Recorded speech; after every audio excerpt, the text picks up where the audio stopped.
Hey, Renter Retires, it's Adam Schroeder here with another episode, and I am joined today by Jack Bosch. He is the co-founder of Land Profit Generator, and we're going to talk about his journey and how they're using land to achieve all of their investment goals. So, Jack, thanks for joining us. Thank you for having me, Adam. I'm excited to be here. Yeah, we're going to start at the beginning that we do with everybody, and we're going to ask the fundamental question that all of our listeners know is coming, and that is, what was your first real estate investment deal? And what was it about that led to your next deal? So you want to know my first successful real estate deal? No, just your first deal. First deal, okay.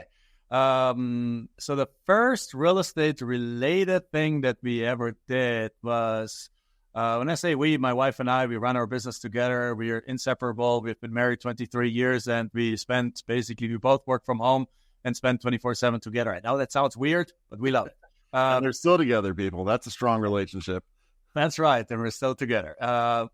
So the first deal that we have tried and done was, I think we bought a tax lien certificate on a house. Very simply, we came across this strategy tax lien certificate investing. In Rich Dad Poor Dad, I think Robert T. Kiyosaki talks it about 2/3 through the book. He talks to his neighbor and he talks about him getting 16% on his money. And I was like, through tax lien certificates, and I never even heard the term. So I Googled it, I looked it up, and found out that there's people that don't want their property anymore, and they're letting it go for tax sale, or at least they're not paying the property taxes. And in some cases, these properties go for auction at the tax deed sale. And in some states, those the back taxes are being auctioned off to the highest bidder, and then you get an interest rate on it. You pay somebody else's back taxes, you get a tax lien certificate, and then you get interest when they redeem it. And that sounded almost like too good to be true. And so we attended a tax lien auction, and we bought a few liens. And unfortunately, we knew nothing about it. So what happened is, 3 weeks later, all the owners, they had just forgotten to pay the taxes. They paid their tax liens off, and we made something. We got our money back plus $3.82 in interest. Woo-hoo, that was worth your time. Got drunk with that money. Now just went out of town and partied. So that's just kidding. But what it led to, and that's a great follow-up. A second part of the question is, what we learned to understand is that there's people who don't want their property anymore. Not all of them, obviously. Most of them pay off their property taxes quickly afterwards.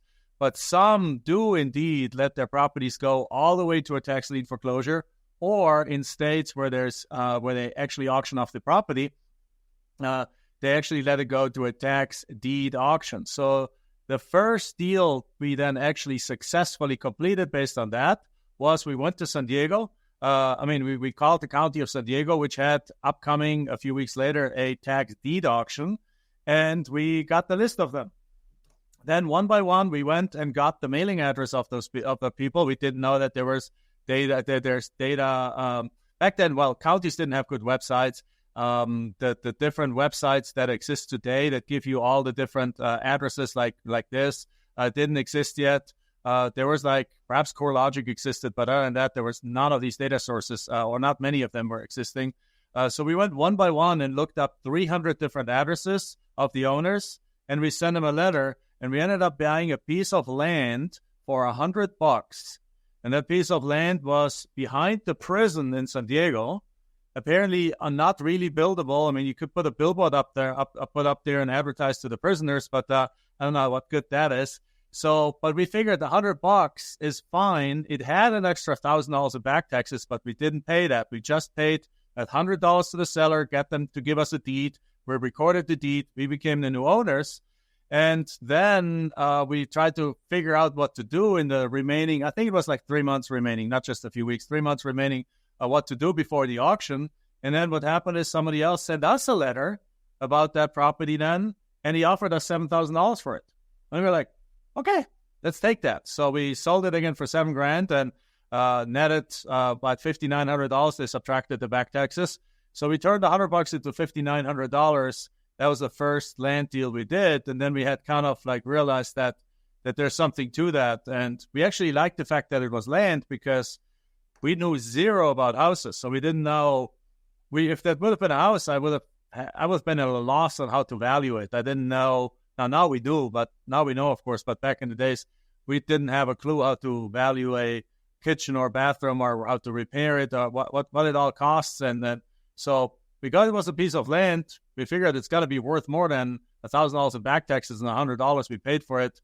And we were right. We sold it for $7K. Yeah. So I want to dive into that just a little bit whenever you say you figured it had to be worth more than $100. So there's a lot of undeveloped land in the United States, and some of it is really, dirt cheap, and some of it is probably going to be worth something in the not too distant future. So but you can't just go around and buy everything and hope for the best. So how are y'all actually evaluating land and realizing kind of when the pricing is right and when the pricing is too expensive, too cheap, not worth your time? What are some of the key fundamentals you look for in land to decide if it is likely to be able to turn you a profit later? Yeah, perhaps we want to give the audience just another 30 seconds, just of background. So after that deal, we then basically did another land deal, with developed our own strategy, not even going after tax delinquent properties anymore. But now my wife and I have flipped over 5,000 pieces of land, wholesaled and sold with seller financing, sometimes split them into multiple pieces, then sold those pieces off. So we focus on land only. That's our strategy. And then we use the money we make there. And we do invest in multifamily. We do invest in single family, those kind of things. So from that point of view, if your question obviously comes because we know, we specialize on land. We have learned over the years to focus on three kinds of different land. First kind of land, and we learned that these kinds of land actually is easy to value and has a lot of demand. And that's the key thing. So the three kinds of land is, first, it's infill lots in the city. And I can talk about how to value that one in a second. The second one is lots in the path of growth. So outside of the bigger cities, like where you go all the way out to where the last development ends, and starting there for the next, depending on the size of the metro area, 10 miles, 20 miles, sometimes 50, 70 miles out is really the vicinity of the city where people like to live. And so when they want to be close to the city but not in the city. And the third kind of property is like larger acreage in more recreational areas, perhaps a couple of hours away from the city. So each of those has a different way to value the properties, but each of those have a lot of buyers interested. The infill lots are being pursued by builders heavily. Just saw that, I think this year, building permits or the amount of new building is up 10 or 20% over last year. So there's a lot of building activity happening. A lot of builders are looking for land. And I think people are preparing for when the interest rates are going down and when the demand for land for finished products comes back up. And we still have a shortage of houses anyway. So they're building for that. So the value of an infill lot gets determined very, very different from any other kind of piece of land. And the problem with an infill lot is that if it's a true infill lot, meaning there's a street, 35 houses, one empty lot, the problem is there's no comparables around because everything else is built. Or if there's 2-3 other empty lots, then they haven't been on sale for the last 5 years. So there's really no sold comparables, no listed comparables. Nothing is sold, nothing is for sale in terms of land. But houses have sold. And there's the one thing that I think everyone needs to understand, that is that when somebody buys a house, they're really not buying the house, they're buying the land. If you look at the legal description of the house that they're buying, it doesn't say it's a 3-bedroom, 2-bath, 2-story split floor plan house. It says it's lot 23 in block 2 in unit 14 of Hidden Valley Estate subdivision. So what we're really buying when we buy, what people around that infill lot, what they're buying is the land plus the improvements on the land. And the improvements happen to be the 3-bedroom, 2-bath, 2-story split floor plan house. Right? So in other words, when you buy a house, you're buying two things. You're buying the land and you're buying the improvements on the land. And the land has a certain value and the improvements have a certain value. And typically in a normal neighborhood, let's say a $400,000 or $500,000 home neighborhood, the land is worth about 20 to 25% of the house value. So if there's an infill lot and there's no other lots that have sold, but there's 8 houses that have sold for, let's say, $500,000, then your lot is worth between $100,000 and $120,000. At the bottom end, 100, probably more like 125. So what you do is, in that case, you can make an $80,000 offer, and that's a good chunk of money. And a lot of people are going to be like, yeah, and I'd rather have a quick sale than have to wait forever to perhaps down the road sell this property for a little bit more. They'll accept the offer, and you turn around, sell it to a builder for $110,000, make $30,000 minus closing costs, let's say $27,000, and move on to the next deal. And builders are very quickly grabbing these properties because at the numbers that we just laid out, they got enough space to build a nice house and make the profit that they like to make. Okay. So the same thing, I can continue. The other kind of properties, everything outside of the infill lot gets established, the value gets established the same way. Usually it's on the outsides of town. It's 1 5-acre lot that you're interested in. Chances are there's 15 of them that either have sold or are listed. So you just pull up Zillow, see what they sold for. In the last year in land, we can go a little bit further back than in houses. Houses, we want to look at the last 90 days. In land, we can go up to a year back in a stable market, and you see what's sold. And if not much sold, well, that's an alarm sign. But then you look at listed, you switch on Zillow, you switch over to listed and see what's listed.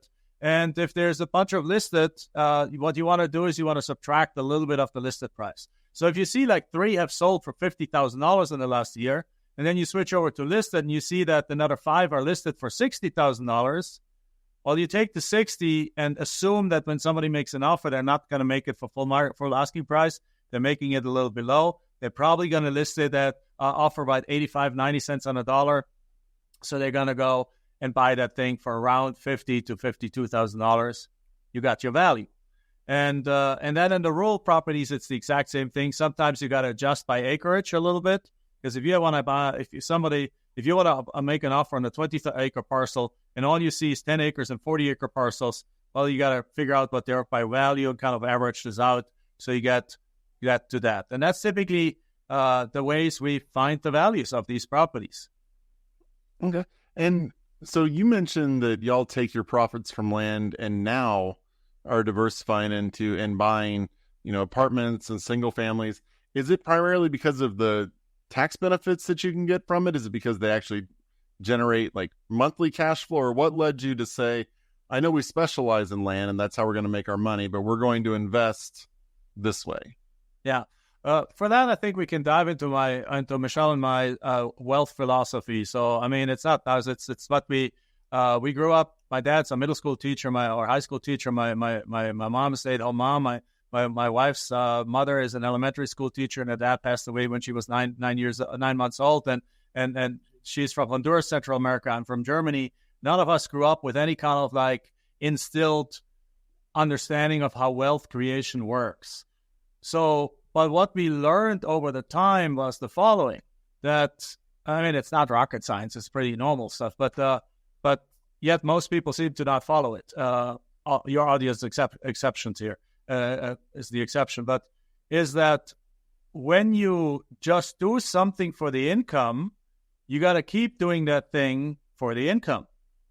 In other words, if you flip houses, land, or you have a job, even the highest paying job, the moment you quit, the moment you retire, that income stops.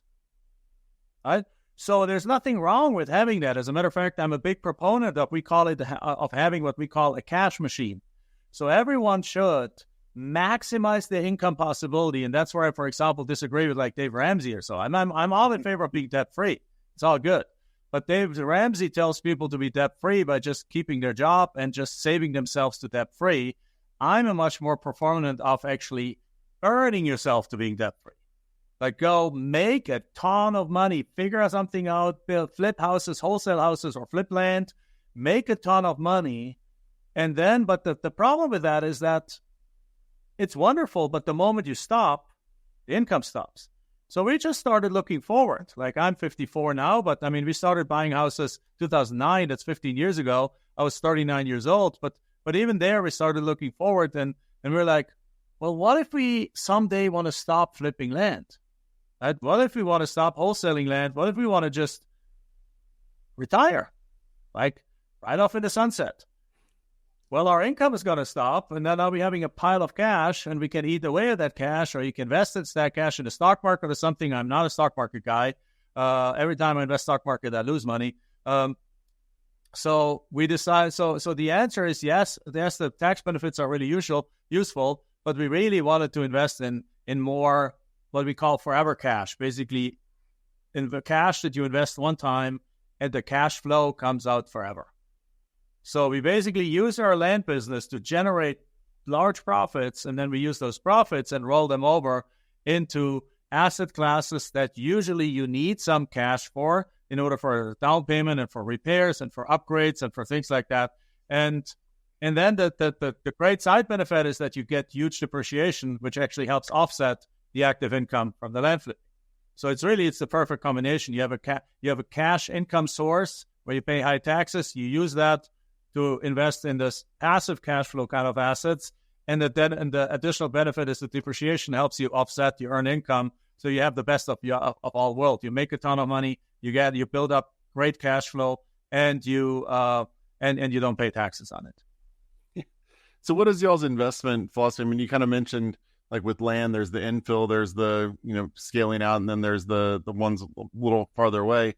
Do y'all look at it the same way whenever you're buying, or are y'all focused more on kind of closer in, like the urban area? Are you going more kind of the suburbs? Are you going farther out? What's y'all's actual like real estate investing, not just land investing philosophy? Where are y'all looking? So in the land side of things, I love these three categories a lot. And currently in the market, obviously, infill lots are the hardest to find. You need to do the most marketing for them to find them, because you are competing in the infill lot with fix and flippers who are so sick and tired of not finding enough houses that they're actually buying lots and building ground up. You're competing with the builders. You're competing with realtors that try to find those things, and you're competing with direct marketers that sell to builders and things like that. So that's a little harder to find it. So probably I would say 90% of our deals happen on the outside of town and in the larger communities, and also in the values of like $40,000 and up. There's a lot of land. There's a lot of junk land out there, and there's a lot of land that is like worth $10,000, and it's like in the middle of nowhere, and it's like it's quarter acre and then, or sometimes an acre or two, but there's no utilities, there's no water, there's nothing, and those properties do sell to some people that just want to put an RV on there. But in the current environment, they're not selling very well. Land is on fire, but the bottom end of land has actually has recently not been selling so well, just simply because inflation has. Like you would think that it's kind of a little surprising who buys these pieces of land. So at the same time, it's not surprising. You basically the people that have no money, that are basically broke, they still want a piece of land to go put an RV on there, to go perhaps paid off over time. We do sell a lot with seller financing. That provides cash flow, by the way. Perhaps we can talk about that in a second a little bit more. But the people that don't have much money, they're buying these $10,000 lots because that's all they can afford. They're putting $1,000 down. They're paying you $200 a month for the next 5 years or so to pay this off. And currently, because of inflation has gone so high and cost of living has exploded, it's not a problem if you make $200,000. It's not a big problem to go to a grocery store and pay $6 for a dozen eggs versus $3 for a dozen eggs. But if your grocery budget is $300 a month and everything you want to buy has doubled, you don't have any money more left. So these cheapo properties don't sell very well right now. There used to be really good candidates to buy a $10,000 property for $1,000, sell it for $10,000 with $1,000 down and $100 a month. Great cash flow, right? Or $200 a month. You get all your money back with the down payment, and you now get cash flow for these deals. But what's selling really extremely well though, ever since COVID, is the $30,000, $40,000 plus properties, which are typically, if you go out the infill lots, or if you go outside of the city, again, outside of the last development, perhaps another 10 miles out, you are in 10 or 20 miles out, you're in an area where there's lots of roads, there's utilities, There's lots of kind of like smaller lots of like 1 to 5 acres. And you're close to some other suburbs, little towns close by. You're close to some lakes. You're close to some hiking. You're in nature, but you're back in town in 25 minutes. And what happened in COVID is that we all were sent home, and everyone started working from home. And what also happened during COVID, coincidentally, around that same time, is that Elon Musk started sending out a ton of rockets into space with satellites, and made it possible for you to now get a subscription to a service like Starlink and have broadband internet access half an hour outside of town, where perhaps 5 years ago you couldn't even get cell phone reception. And as a result, we all work from home now. What that means, a lot of people, I think the last number I heard was 40% of Americans still work from home now, and it's not going to go much lower than that. A lot of companies say come back in, but now they realize people don't want to come back. So they allow them to work from home, and what that really means is that you can get yourself an RV, get your RV out on this lot half an hour outside of town, or 2 hours in your 20 acres 2 hours from town. Like, bring Starlink with you and sit outside of your laptop and be on conference calls and do everything, be a programmer at Google or whatever it is, be a nurse practitioner on Zoom patient calls, and do your job from anywhere in the United States. And that has really put land on fire. Like, the need also, just simply when we're all like locked in at home. Now, we have a nice big house, that's fine. We enjoyed like COVID. I mean, not COVID itself, but we enjoyed that time of having the three of us at home. I played in the backyard with my daughter all day long. We ran around with our dog. We went on walks. We lived next to a hiking area. We went hiking. We went walking. It was a peaceful, wonderful area time to us. Most people had a different experience. And if you're like in a one-bedroom apartment with 3 people all of a sudden all day long, you're just like freaking out that you want space. And that need for space hasn't gone away. So lots of people are now willing to go looking for this 2-3 acres, half an hour outside of town, or 20 acres, a couple hours away. And they go out there not just for the weekend anymore. They go out there for weeks. And some people build houses there and then move there. And these lots are worth like originally about $40,000 to $100-something thousand to a few $100,000. And they sell extremely well in this market right now. Yeah. So when y'all are going out and buying your multifamilies and your single families now, what are some of the things y'all look for in, the actual properties themselves? Yeah. So we started buying single families in 2009 because I went to a Real Estate Investment Association meeting in Phoenix, and I hadn't been involved in the house market at all. I knew nothing about houses. To that day of the 2009, the only house I owned was the house that I lived in. And so I went there, and I was shocked by the numbers I heard. All of a sudden, Phoenix was one of the hardest hit times in hardest hit markets in 2009, 10, 11. And I heard that houses that were selling for $200,000 were selling for $40,000. I was like, is that really true? That's insanity. So I went on, I looked around on Indeed, and I could see that, but they were renting for $900. So like, I can buy a house, $40,000, and rent it for $900 or $1,000. That makes sense in whichever way you look at it. So we started buying like something around 45 houses.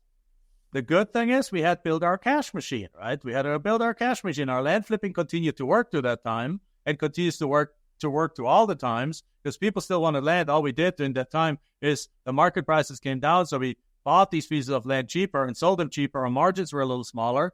So instead of buying a lot for 40 and selling it for 80, we bought it for 15 and sold it for 30. So instead of making 40, we made $15,000. But that's still a good payday, right? So we went and started buying these houses in Phoenix. And then as Phoenix prices started rising, we then went into Omaha, Nebraska, bought some houses there, into Cleveland, Ohio, bought some houses there. And once we started realizing that we never have to go see these properties, we hired a good property management company that managed them for us. We basically had a distant portfolio, and even the Phoenix houses, most of them I haven't seen for 10 years. That when we started realizing that, well, if we can manage 45 houses in 3 different markets, we can probably also manage a multifamily property in a different market. And we started buying multifamily. So initially we looked for really any bargain that we would come our way. So we bought something in Oklahoma City. I'm glad we sold it because it's just not, in my opinion, just not a very good market to own. We bought properties in North Carolina. We bought property in Louisiana that we are looking to sell next year. Was hit by a hurricane halfway through, and then we had to remodel it extensively, and then and had a dispute with the insurance company, et cetera, et cetera. So that was a not so nice kind of thing. But now, to answer really your question, sorry, giving you a long answer. Short no, it's good. But now, when the interest rates spiked, we predicted, and I mean, it's not that I'm a genius or anything like that. Far from it. I just belong to masterminds. I believe in education. So I paid $25,000 to a group that I belong to with lots of real estate investors. And I basically started, I asked them, some of these guys have been around for 40 years. And I was like, what do you see in the market? What's going to happen? What happened in the last cycle when there was something like that happen? And what they basically said is that tertiary markets are going to get abandoned first, because it was a frenzy in the multifamily space.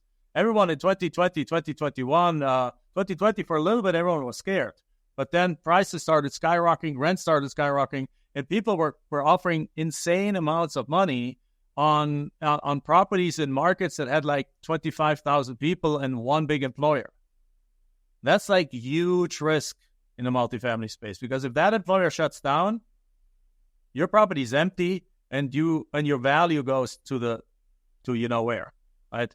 So we sold our properties in those as the market, as we started seeing like we gotta be at the peak here because this is a frenzy. We started selling Oklahoma City. We refinanced everything we had at super low interest rates and long fixed rates. Everything we wanted to add and wanted to keep, we financed at like below 4% interest rates and like fixed for 10 to 15 years. And we changed where we were looking for properties. And currently we're only looking in Phoenix and to some degree, Phoenix and Dallas, and to some degree in a couple of markets in Florida, even though the hurricanes are really like scaring me a bit over there. So, but that is very simply because even though these markets, Phoenix is very sought after, it's always one of the fastest growing markets, and Dallas is the same thing. But at least they're reasonably, Phoenix completely, but also Dallas reasonably natural catastrophe free. So, for example, in Phoenix, we don't have tornadoes, we don't have hurricanes, we don't have earthquakes, we don't have floods, we don't have any of that kind of stuff. All we have is heat. And for that, you have air conditioning. Dallas might have some tornadoes and some ice storms and stuff, but other than that, it doesn't have much other things.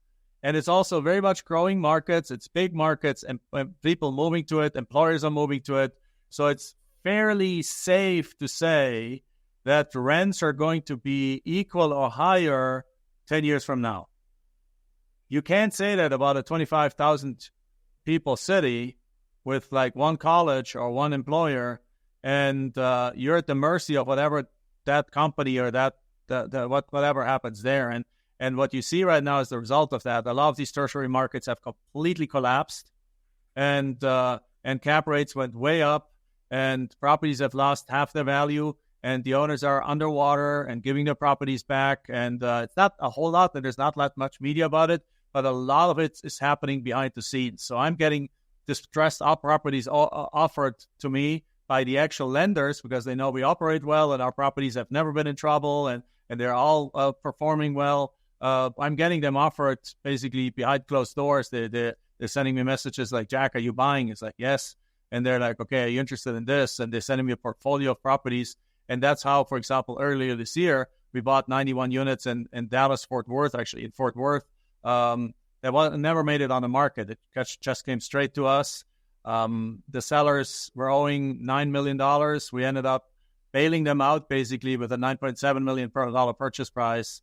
But they had over $12 million in the deal. So they lost like $3.5 million on that deal. Ouch. That's kicking the pants on that one. So that is, how did you Yeah. How did you go and identify, like, when y'all moved into Omaha and when you moved into Ohio? What metrics for the market did you look at to move into those? So at the time, Omaha was like stability, price and rent. Basically, I just did the math and I was like, if you pay $50,000 for a house, and you can rent it for $975 or $1,000, then first of all we paid cash for them because our land business produced the cash that we could just pay for them. Yeah. So now it's like I got $950 coming in. If I take property management, repairs, property taxes, and everything from it, I'm still cashing $500 on that thing, and that's great.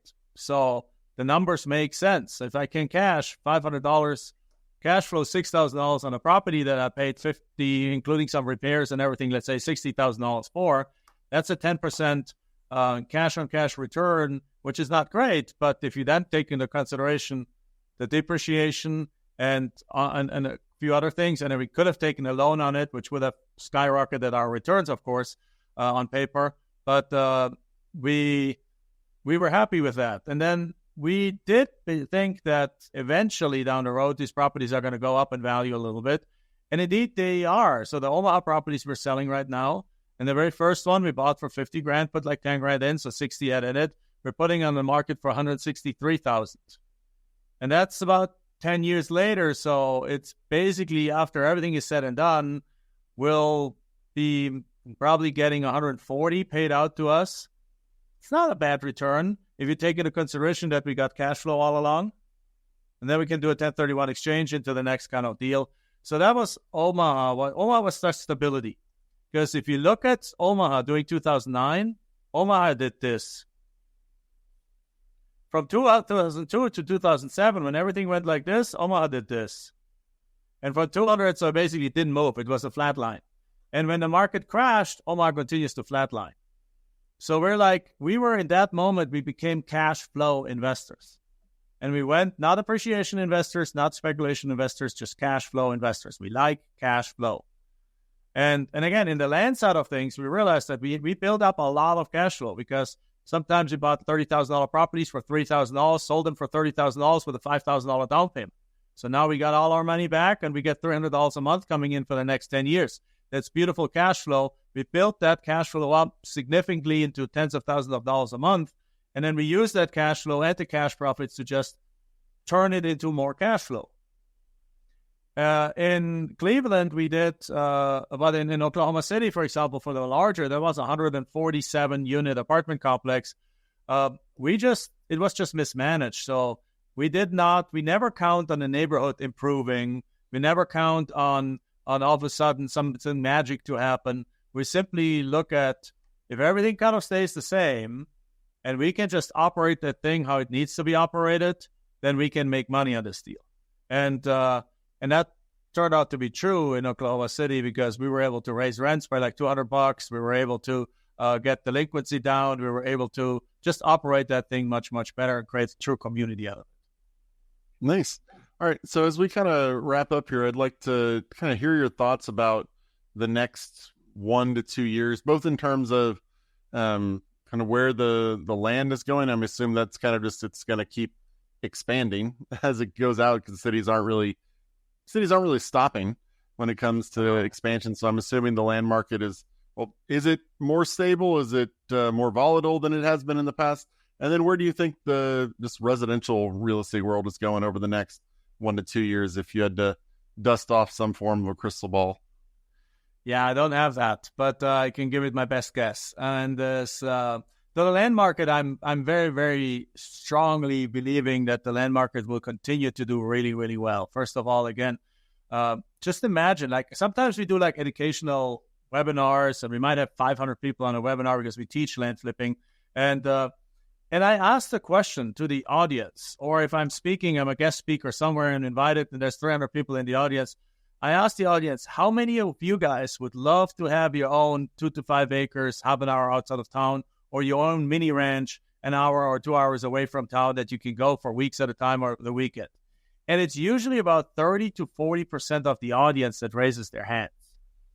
Like, people love owning that concept of having your own place away from it all, having your own little ranch, having your own sanctuary. There's a huge movement towards going back to the land, of homesteading, buying on the land, putting like a well in there, solar panels, be off the grid, but still have the satellite dish, right? The satellite internet, so you can stream, you can work from there. You perhaps have some goats and some chickens and a cow, and you just enjoy that back to nature lifestyle in this world that we live in, where everything is frankenfood and everything is just all jam packed with preservatives and all kinds of chemicals. People are revolted. There's a silent revolution going on against that, and people are moving away to that. And I don't see that stopping. So I see that market for especially the lots on the outskirts of town and the larger acres is booming, will continue to be booming. And if anything, as perhaps the country has or does not have more economic trouble or things like that, or more division, more people want to have that, because they're like basically saying, screw it all. I just want my peace out there. And I know. Can you see that? I mean, can you relate to that? Or is there? I don't want to live out in the. I have in-laws who live out in the country, and I have no desire to live out in the country. But I know a lot of people who do. Me neither. Absolutely not. That is not my desire. My wife got she was ill last year. She got bitten by a tick and got Lyme disease, and that happened out in nature. And then we like to look at nature, but we like to. I like hiking, right? But I like hiking like in the desert and on good paths, and then or I'm not getting bitten all the time. And then in the evening, I like to go back to a hotel and take a good shower. Right? So I'm with you. I'm like, but one of my early mentors told me, you are not the market. The fact that I don't like to live like that doesn't mean that I can't provide the product for millions of people who want to do that, and so on. So the land, I'm extremely bullish. Single family, multifamily houses, it looks like we still have a shortage of it. We still in the single family space. It looks like we still a couple million houses less than we should have, and what happened again from 2008 to 2013 is that nobody built. So you got like 5 years when the amount of houses built went massively low, yet we still grew as a country. We grew, our population grew through birth, immigration, through whichever way, and people need houses, and those houses just were never built, and then they caught up to some degree, but then when interest rates spiked right now, again, a lot of building activity stopped for the last year and a half, and it's now starting actively again and massively. But we have like 7 out of the last 15 years, we by far did not build enough houses. So I think that while the market, from my understanding in the housing area, is settling in some areas and prices are going down a little bit, I think as interest rates probably also are going to go down, there's going to be a lot of people coming in the market again to buy these properties, and the prices should be very, very stable, if not go back up again. Not crazy, but I think go back up again. In the multifamily space, I think there's right now about probably 10 to 20% of the multifamilies that were bought at the wrong time with the wrong loan and the wrong interest rates, a floating interest rate, and they're in deep trouble right now. They're silently, quietly, without hitting the news, being passed on to better operators, and a bunch of people losing their money. But I think that'll be over probably in the next 2 years, and then that'll go back to normal too. Because again, the same thing, returning also as the society changes, and people like to be more around and move around, and experiences become more important than what you own. People becoming more and more renters. You can see it already in many markets. The percentage of renters goes higher and higher, and it also has to do with the houses costing more and more, people getting squeezed more and more. But we're becoming a country of renters, which Europe has already been. Germany has a rental rate of 70%. Only 30% of people own their own houses. 70% of them rent. And in other countries it's different, but that's where we're going, I believe. So owning rentals is a good place to be, and being in the land space, well, every one of these buildings sits on a piece of land, so land is definitely in demand. And actually, one of the next things that Michelle and I are going to do, we're getting into the entitlement game, we're getting into the subdivision game.